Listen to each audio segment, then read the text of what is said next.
పోటీల్లో మొత్తం ఎంతమంది పాల్గొన్నారండి?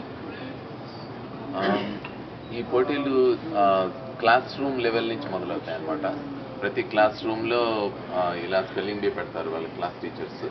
పెడితే దాంట్లో ఛాంపియన్ అవ్వాలి క్లాస్ రూమ్.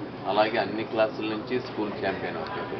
సో అన్ని స్కూల్స్ నుంచి ఒక కౌంటీ, అంటే మన మేబీ తాలూకా లాగనమాట, కౌంటీ ఎలా వస్తుంది, దాంట్లో టాప్ 10 మంది.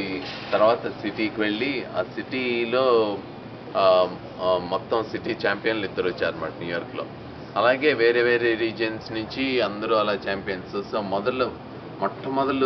మొదలుపెట్టిన పాపులేషన్ అంటే ఆల్మోస్ట్ 1.1 మిలియన్ స్టూడెంట్స్ అనమాట. అంటే 1,10,00,000, సారీ 11 మిలియన్ పిల్లలు అనమాట. అంటే ఆల్మోస్ట్ 1,10,00,000 మంది స్టూడెంట్స్ మొదలవుతారు. సో కానీ నేషనల్ లెవెల్లో 281 మంది వచ్చారు స్టూడెంట్స్. 281 మంది ఛాంపియన్స్ని 280 మందిని బీట్ చేశారు. ఓకేనండి.